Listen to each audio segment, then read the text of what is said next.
Listening to Heard It First on radio platform, and I am delighted to announce that I'm also joined by Brook Fox live on the show now. Hi, Brook, how are you doing today? I'm good, mate. How are you? Really good, thank you. Thanks so much for joining me today online, and it's great to finally have you on the show as well. Honestly, it's a pleasure. Seeing like some of the artists you cover as well. So it's so nice to be on here as well. So you're my artist of the week this week on Heard It First for very good reason. Um, you've just released two singles as well. Obviously, you released Wonderful as your latest single. So, do you mind talking me a bit about Wonderful, the single as a whole, how it feels to have it out in the world, and sort of where the inspiration for that single came from as well? Of course, yeah. So, "Wonderful" is a song, kind of like an indie rock song, centering around themes of addiction and substance abuse. But it actually came from watching Danny Boyle's Trainspotting, which was like, well, it's one of the best British films of all time to me, Yeah. anyway. Um, yeah. So the lyrics are centered around a character um, who's obviously dealing with substance abuse, and the other character as well is, it's kind of the knock-on effect that that person having an addiction is affecting the entire family, kind of thing. So it's a darker, more bold direction for me for my like Loveless pop songs and stuff like that. But it's kind of the direction I want to go in with my songwriting, because I think songwriting is a method of kind of like sharing, you know, different themes, not just love, not just heartbreak. It's, like like we said, addiction and substance abuse as well. So that's a little bit about the track, but I'd say it's kind of inspired by Sam Fender, maybe a little bit of the 1975 with some of the synths as well, kind of those 80 synths in the background. Yeah, I'd like to label it as kind of indie rock, but it's kind of pop rocky as well. Yeah. It's a really, really beautiful and wonderfully created track. Not many artists can sort of capture that feeling of like a film or addiction in this song, like you did with through lyricism as well. I think it's something that's really impressive about your music is that the lyricism is always top notch. Like it's really Yeah, strong thank you. and well crafted.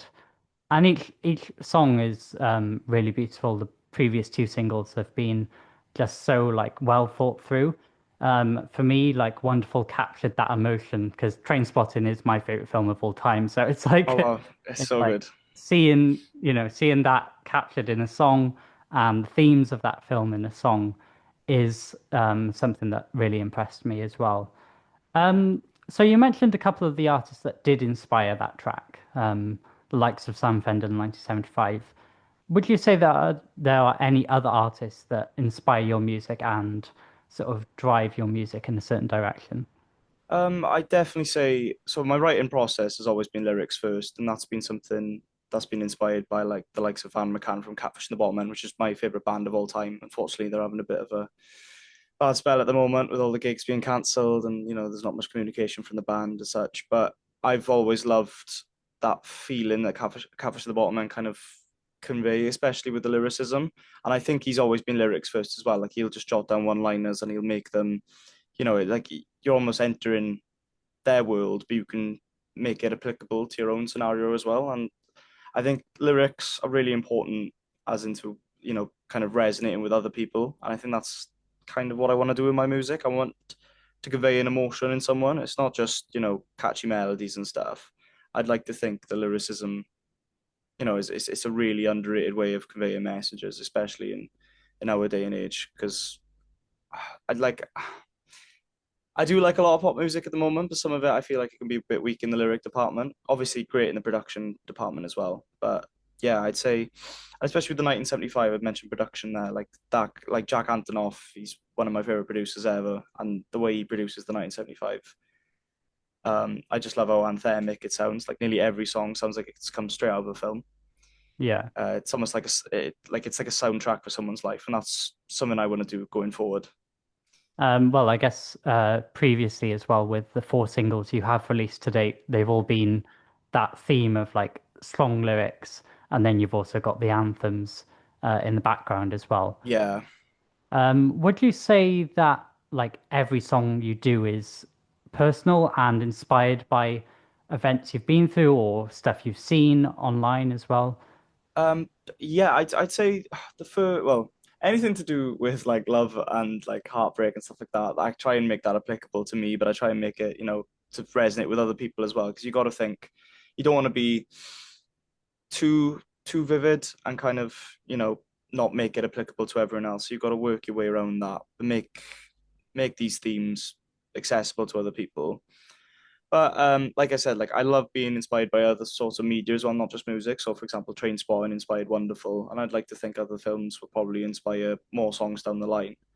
Um, but like you mentioned, like the lyrics, well, they come first, but that kind of anthemic sound that I try and go for, I really want to capture that um, in an upcoming EP, which is being written right now, which is quite cool. Yeah, I was actually going to ask as well about that. Like, are there plans to release a full-length EP or album?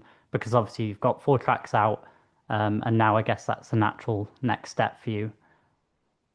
Yeah, so what I'd like to do, I've been releasing singles to kind of find my feet in regards of marketing, because obviously I'm an independent artist, so marketing my own music through, short form content, which I did through uni as well. So I've been a bit, short for time, but I'm graduating in July, and that gives me such a massive, space of time and big window to improve my writing, improve upon my production, um, and kind of get a story told through, I think, 4 to 5 tracks. And I really, really want to release some sort of physical media as well, because I'm a massive fan of vinyl, CDs, and stuff. Yeah. And it's still a massive part of independent music as well, So it's a big part of income for independent artists. So yeah, that EP is being written right now, and I gotta say, like, I'm really proud of where it's going so far. Like, I love the songs I've released so far, and I'm really happy people are resonating with them, and they're doing relatively well. So, but I just think the EP that I'm writing right now is just like a whole nother level. I've recorded like 2 to 3 demos so far, and I'm just like, I wrote that. Like I don't like to toot my own horn sometimes, but I'm like, it's starting to pay off. The hard work's starting to pay off, and I just want to keep on improving and improving. Well, yeah, you definitely deserve it because your music is really impressive. I think I've said this before on my show that I think you're going to be headlining festivals in the next like 5 years. So hopefully, like the progression for you after releasing this EP and stuff, and you're feeling confident about it, which you have every right to as well. I was going to ask you as well about being an independent artist because obviously it's very difficult. Um, I'm an independent radio like station, independent radio show, and we like to support independent artists as well because the struggles of the music industry, we all understand them and Of course, yeah. what it's like at the moment. You're from a small town in Swansea. How is it navigating and sort of managing to create music and be productive as an artist as well? So being independent is it's quite freeing, but it is quite scary because you are quite literally alone, and you've got to find all these contacts yourself. You've got to you've got to get involved in your scene at the end of the day. So, like for example, I attended and performed at Lovely Town, which was an amazing like industry event for independent artists, and that was so insightful. But like attending events like that, um, attending gigs as well, trying to go and see as many gigs as you can, that's a really massive step. But I'd say I'm definitely at a disadvantage due to my location, but I try and make do with what I've got. I take the train as far as I can. I drive to where I can as well. Um, but yeah, being independent, I think I'd like to stay independent for as long as I can because I think I'd like to have control over my music. I like to have control over my creative output. Um, so yeah, I think it's a blessing being independent, but it's also quite scary. It was scary starting off. I'm getting quite comfy now. Yeah. But when I first released Time, which was my first single, it was like throwing stuff at the wall and seeing what stuck and what didn't, and that was really scary. But I think, like I said, now it's starting to pay off. I'm starting to be more consistent, and that was my main goal for 2025: is be consistent, release music consistently, and be consistent on socials as well. Which I think it's something that all independent artists should be doing anyway. Yeah, I've interviewed quite a lot of artists who are independent in the same boat as you, and they say like TikTok, Instagram, they're the biggest ways to actually promote your music nowadays Oh, because 100%. Yeah. find a clip of your music and just instantly sort of fall in love with that like 30-second snippet. Yeah. Yeah.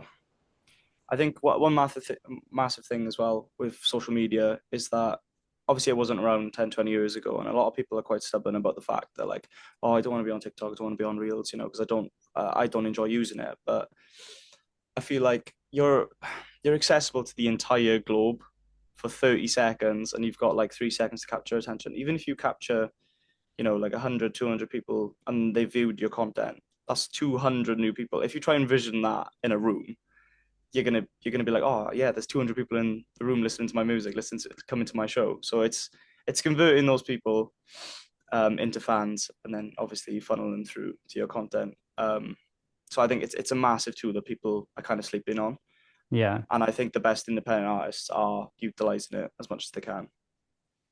Yeah, I've noticed that a lot as well, including yourself. Like that's how I first discovered your music was through social media.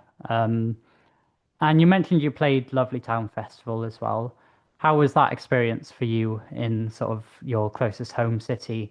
And then also, are there any plans to do more festivals and gigs this year? Yeah, so Lovely Town was amazing. I met so many amazing people, industry professionals, and of course independent artists alike. And like the performance was so like heartwarming as well because a lot of family and friends came, and there were new people, and we gathered new fans and new contacts and stuff like that. So it was that was a really really nice performance. Another one was Tunes on the Bay, which was about 2 weeks ago, which was absolutely insane. Like kind of being on the same bill as McFly and Scouting for Girls. It was just like I know it was on a second stage, but I could still see it. So I'm like, I could go away with that. It was a weird slot. It was like a 2 p.m. slot. So it was, they had Who's Molly on the other stage, which was absolutely gutted because I absolutely love them. My mate Alex does a lot of tech for them. And I really wanted to go see them, but I couldn't. But then their set finished, and I mean, like people flooded into the tent that I was in, and that was really, really nice. We got a good reception there. Um, Other plans as well. So we're looking at a headline show probably towards the end of the year, and literally later today I'm going to rehearse with my band for the second time. Um, so yeah, a full band is coming, and shows are coming, and fingers crossed we get to do as many gigs as possible towards the end of the year, and hopefully tour next year as well. Yeah. Well, I guess once that EP is out, that's a perfect opportunity to actually tour those songs, go to different Yeah. venues as well. And obviously you've played a couple of festivals already, and venues. Are there any that are your favorites, and are there any that you would also like to play in the future? Ooh, I love the bunkhouse anyway. I know it's a bit Mm. biased because obviously it's closest to me, but I've been there a couple of times now and like it's just great. It's like it is the grassroots venue, and like the feeling as soon as you walk in there, it's just oh, it's great. I just can't get over it. I'd love to play Club Iverbach in Cardiff, Le Pub in Newport. Yeah. Ooh, where else? There's so many great venues, the Principality Stadium. But obviously, I want to go outside Wales as well. Yeah. As vibrant as the Welsh music scene is at the moment. Um, See what we can do next year with festivals like Green Man, Focus Wales, Yeah. stuff like that. So fingers crossed, we're going to do all we can and get this EP out and get this band on the road. Yeah, you've mentioned some of the most iconic sort of venues Yeah. in Wales, which is perfectly achievable for you as well. We've just come back from Focus Wales ourselves as well, which was a great experience. So hopefully you'll get to play that in the future as well, including some other festivals and Yeah, venues.